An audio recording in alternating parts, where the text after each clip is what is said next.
Assalamualaikum warahmatullahi wabarakatuh.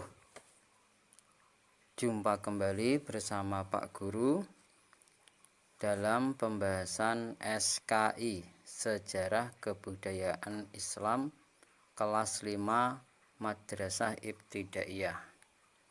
Bagaimana kabar kalian murid-murid?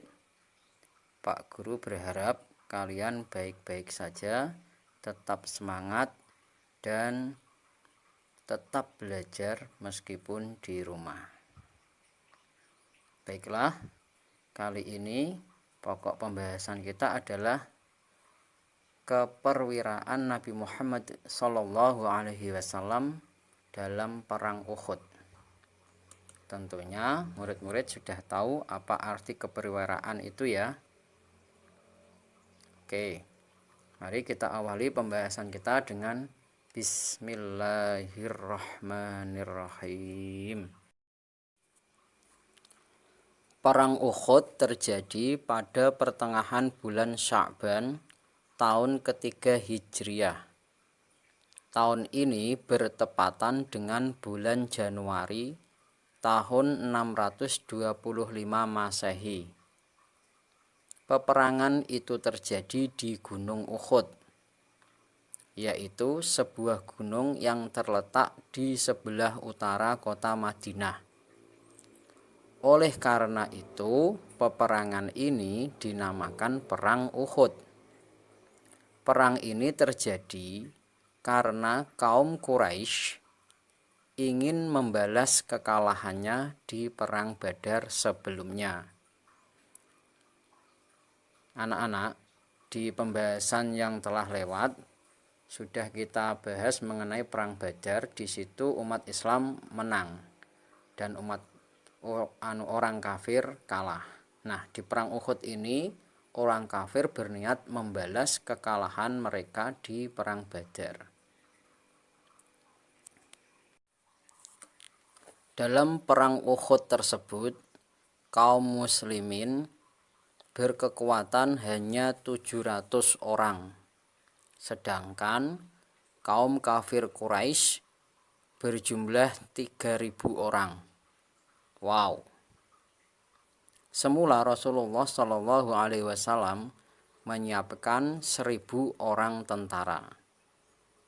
Tetapi ketika tiba di daerah Asy-Syaud, ada 300 orang dari para tentara yang disiapkan Rasulullah SAW itu kembali ke Madinah. 300 orang yang kembali itu dipimpin oleh seorang yang bernama Abdullah bin Ubay.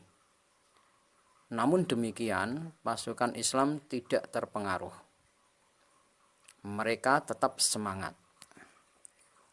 Jadi dalam Perang Uhud ini, kalau dilihat dari sisi jumlahnya, itu kaum muslimin hanya 700 melawan 3.000 pasukan kafir Quraisy.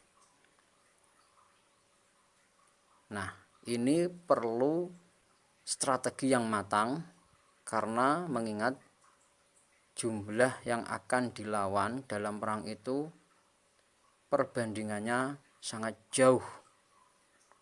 Nah, bagaimana strategi Rasulullah SAW berikutnya? Simak baik-baik ya murid-murid.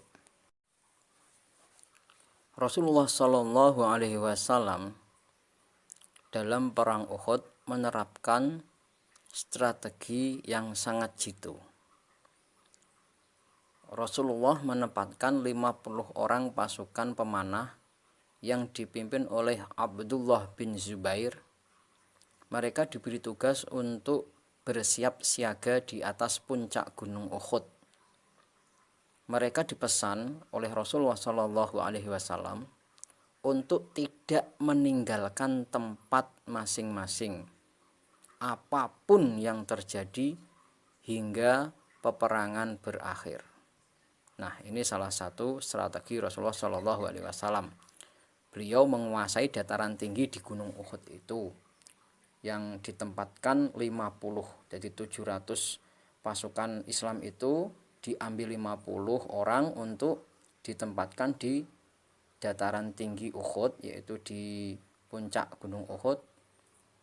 Sebagai apa? Sebagai pasukan pemanah. Dia memanah dari atas, menghujani pasukan kafir Quraisy dengan panah-panah mereka nantinya. Dan mereka sudah dipesan, diwanti-wanti untuk jangan sekali-kali meninggalkan pos-pos mereka sebelum peperangan selesai. Cerita singkatnya, semula pasukan muslim berhasil mengalahkan pasukan kafir Quraisy. Pasukan kafir Quraisy dibuat kocar-kacir, lari tunggang langgang meninggalkan arena perang. Pasukan muslim mengira musuh telah kalah, sehingga pasukan pemanah yang dipesan oleh Nabi Muhammad SAW di atas Gunung Uhud tadi tiba-tiba turun meninggalkan posnya untuk mendapat harta rampasan perang yang berserakan di bawah. Mereka melupakan pesan Nabi Muhammad SAW. Kemudian apa yang terjadi, murid-murid? Yang terjadi adalah kekalahan mereka karena tidak mematuhi perintah dari atasan mereka.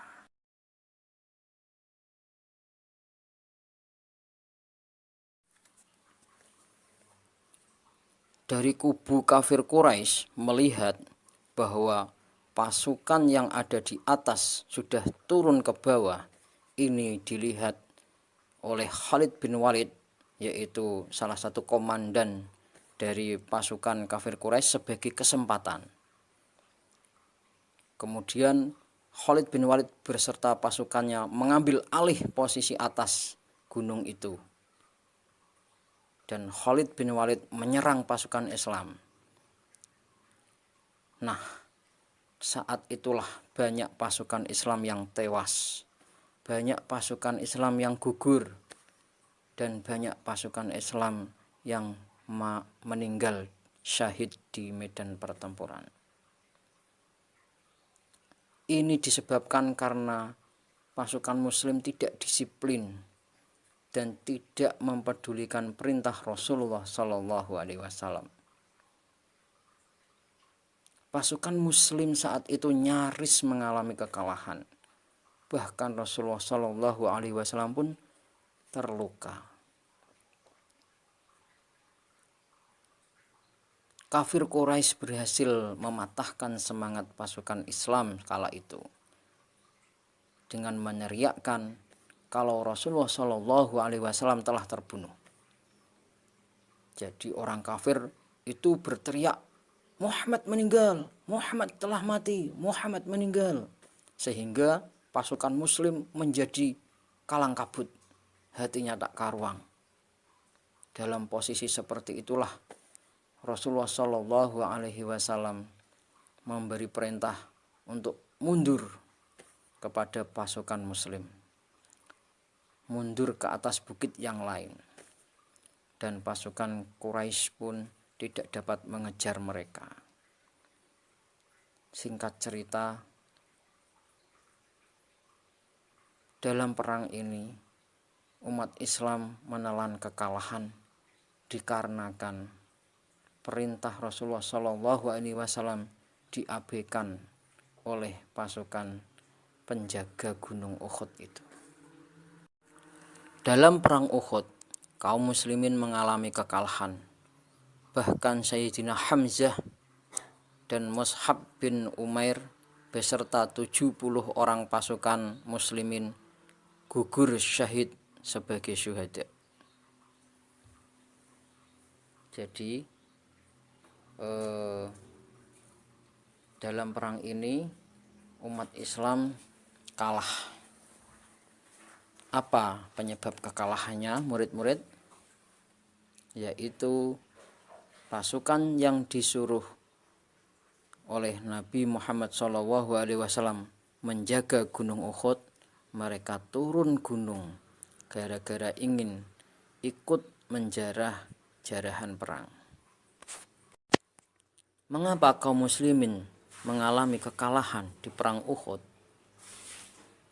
Di antara sebab kekalahan kaum muslimin dalam perang Uhud ialah karena tentara panah yang disiapkan Rasulullah SAW yang berjumlah 50 orang itu tidak mengikuti pesan Rasulullah SAW.